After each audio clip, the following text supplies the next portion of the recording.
For those of you who have used our previous instruments such as Super Bowl, Abstract, Brute Flute and others, you'll be familiar with the layout of our interface and some of the tools available to further shape your sound.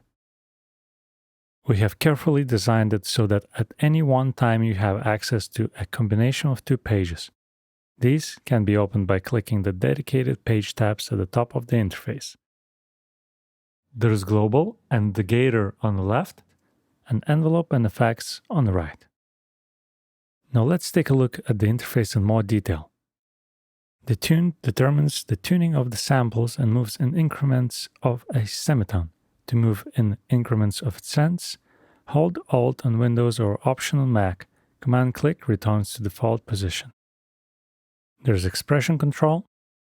Then we have stereo width. This can be used to widen the stereo field or completely fold down to mono. Blur adds roundness to the sound, and gloss adds some bite and air.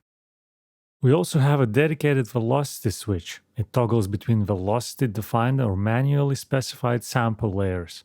This means that if velocity switch is off, you can use the slider to morph between these layers. If it is on, then it is defined by how hard you hit the key.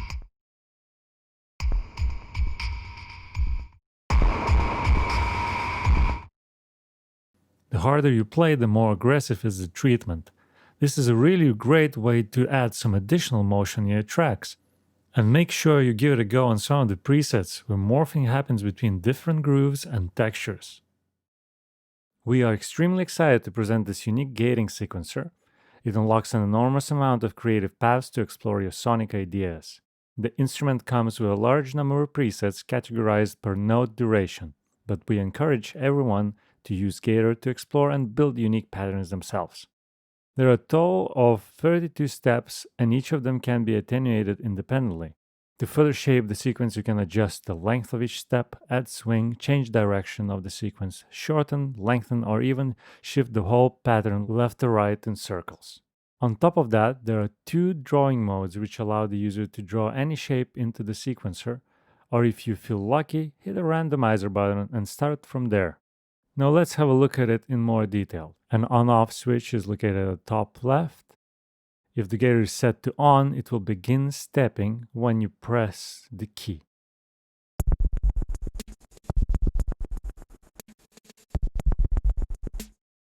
And it will stop stepping when you release the key, plus the release time that's set in the ADSR.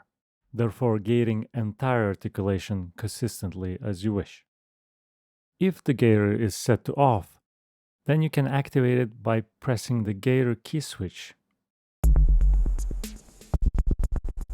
Using a key switch, a more complex performances are possible as gating becomes part of your expression as and when you wish.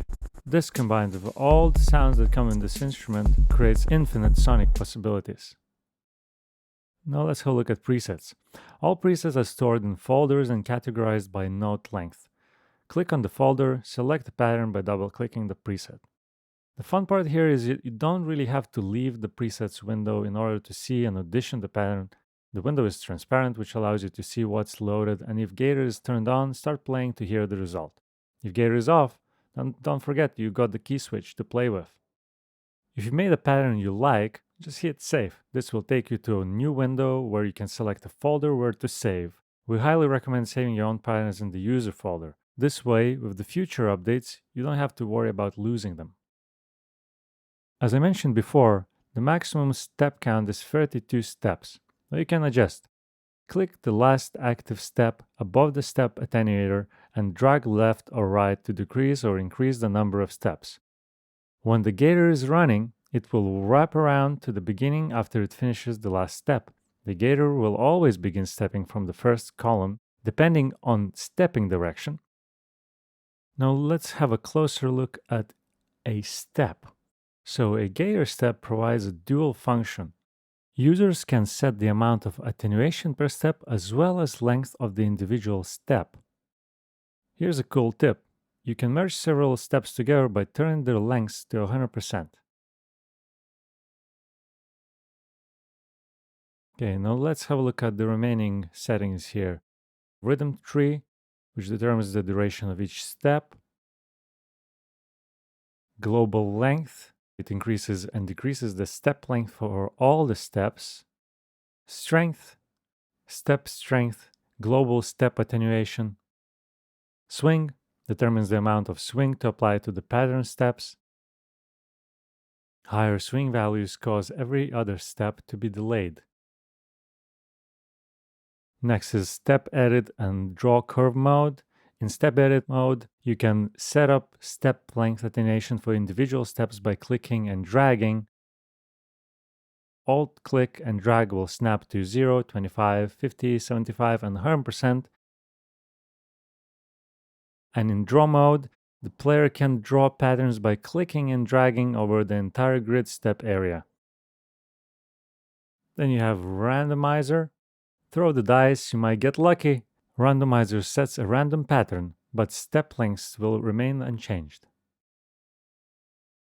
With the reverse button, you can reverse the direction of the Gator steps right to left, left to right, or bounce left, right, left, right.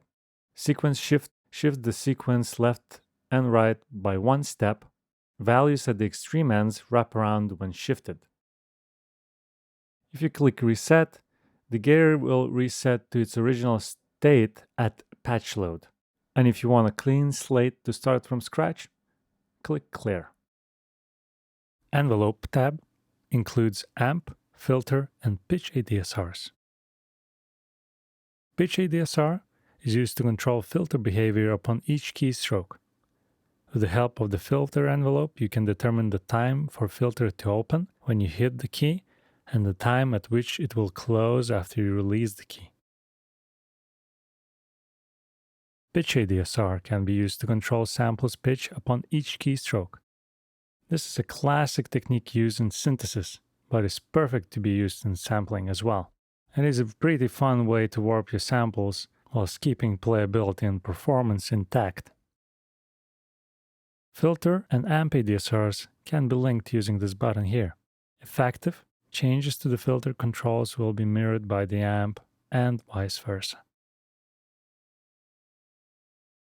Okay, now effects page. The effects page features a compact set of controls to shape and transform your sounds.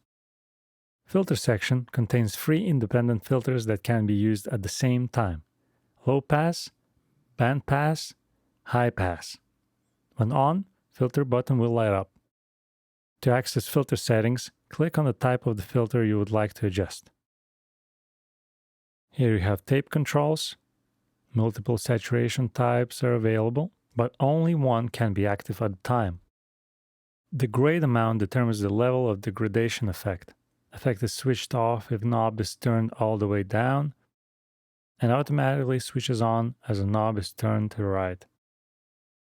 Here's the reverb.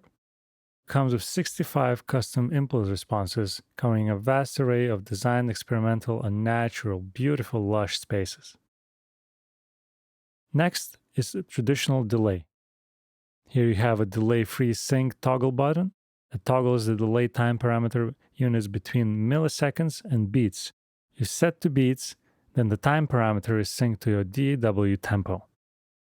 And lastly is traditional chorus with the amount, depth, and speed controls.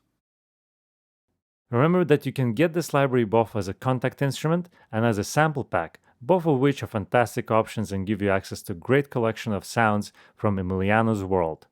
Now head over to soniccinema.com for more information about this library. Make sure you're following us on Instagram to see what we're up to next. And thanks for watching. See you again soon.